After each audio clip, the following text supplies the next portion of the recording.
Mis saludos, amigas y amigos amantes del arte, para quienes no lo son también, que siempre hay tiempo para aprender a disfrutar de una buena obra de arte. En el vídeo de esta semana vamos a estar hablando de estética del simulacro. Sí, estética del simulacro. Ese es uno de los procedimientos artísticos más utilizados por los artistas contemporáneos, por el llamado arte posmoderno o arte contemporáneo. Y recuerden que en mi libro Estética Violada, Teoría de la recepción de las prácticas artísticas posmodernas, yo desarrollo una teoría, trabajo una serie de categorías que nos ayudan a comprender el fenómeno de la recepción del arte, cómo dialogamos con una obra de arte y cómo comprendemos una obra de arte.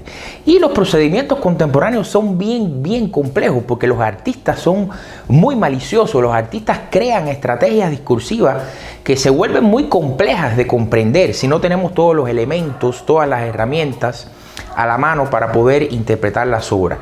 Y para hablar de estética del simulacro, yo seleccioné una serie de pinturas que a mí me fascina, me parece un trabajo muy sofisticado desde el punto de vista discursivo, desde el punto de vista semiótico, desde el punto de vista simbólico, desde el punto de vista propiamente estético, la composición de las imágenes, la utilización del color, la articulación de determinados referentes sígnicos. Es una serie que a mí me fascina, me parece una obra, todas las obras de esa serie me parecen fantásticas, y la serie en su conjunto me parece una propuesta artística de altísimo valor estético y conceptual.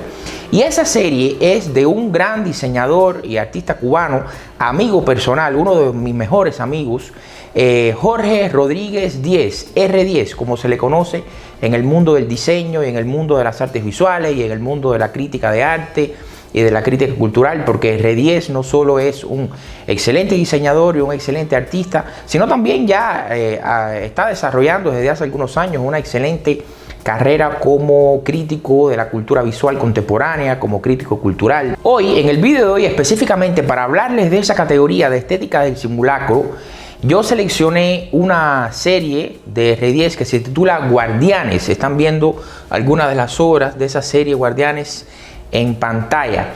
Esa es una serie de pinturas que R10 desarrolló entre los años 2013 y 2014.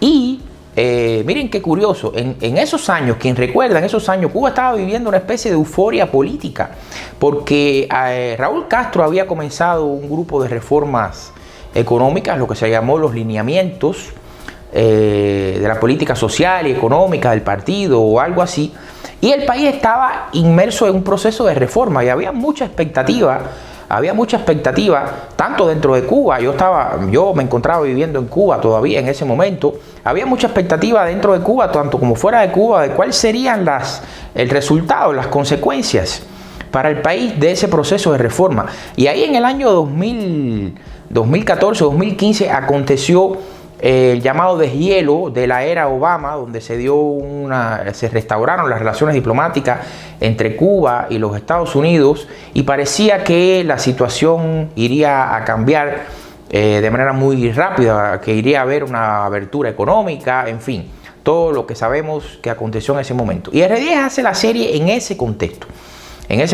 Pero si ustedes observan las imágenes, ustedes van a ver que él utiliza, hay dos elementos que llaman mucho la atención. El primero son los, digamos, arquetipos sociales o arquetipos humanos sociales que él utiliza. ¿Quiénes son los personajes protagónicos en esas obras? Bueno, si ustedes están observando, los personajes protagónicos son arquetipos sociales de la revolución, es decir, sujetos sociales que se convirtieron en símbolos del discurso político de la revolución cubana, de la narrativa épica de la revolución cubana, de la narrativa socialista, de transformación socialista o de creación de una nueva sociedad socialista de la revolución cubana. Entonces, ¿cuáles son esos símbolos?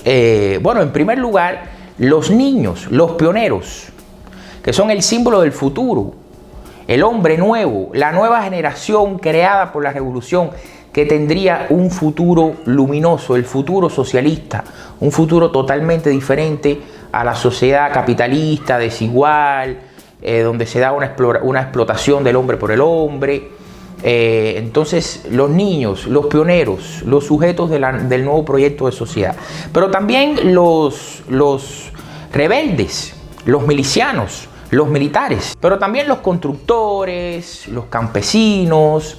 Entonces, R10 utiliza esos arquetipos sociales que son hoy símbolos constituidos de ese discurso de la revolución. Además de ser estética del simulacro, que ahora voy a explicar por qué, también se trata de un tipo de creación intertextual. Aquí estamos hablando de apropiacionismo y de intertextualidad. Solo que R10 no utiliza una intertextualidad al interior del mundo del arte, es decir, él no juega con referentes de otras obras de arte. Él utiliza elementos de la gráfica, de la prensa, de las publicaciones seriadas, revistas, periódicos, ese tipo de información visual de época, que es información documental. Entonces él extrae esas imágenes de los pioneros, de los milicianos, de los campesinos, de los guajiros, de periódicos y de revistas bohemia, y la prensa de los años 60, los años 70. Él extrae esas imágenes, recorta esas imágenes de las páginas de la prensa, que hoy son documentos históricos, y él diseña de manera digital unos nuevos entornos sociales para colocar a esos personajes. Entonces esos nuevos entornos sí son construidos por R10. Él tiene un método de creación muy interesante, que él, como es diseñador, tiene una formación como diseñador y tiene una habilidad muy grande para construir imágenes con los programas digitales, con los softwares digitales. Él construye unos fondos a base de composición, de colores, de contrastes, para insertar a estos personajes. ¿Y cuál es la curiosidad? Que esos fondos, en la mayoría de las obras, son espacios citadinos, espacios de ciudad, donde vemos enormes edificios, rascacielos. Nos da la imagen de ciudad, de una ciudad súper desarrollada, de un país muy desarrollado. Y aquí es que la imagen entra en una especie de cortocircuito semiótico. Entonces nosotros decimos, bueno, ¿qué hacen esos niños de comienzo de la revolución con boinitas? ¿Qué hacen esos milicianos, esos rebeldes, esos guajiros, esos campesinos, esos constructores en estos entornos de ciudad súper desarrollados? ¿Será que están en otro país? ¿Será que emigraron, se fueron de Cuba? ¿O será que esa es la supuesta Cuba del futuro? ¿Será que ellos están en un entorno que no pertenece al presente ni al pasado, sino que pertenece al futuro? El futuro prometido, el futuro de desarrollo, de progreso económico, social, cultural, que fue la gran promesa de la revolución. Entonces, para responder esa pregunta, vamos a pasar a un análisis más detenido de las obras.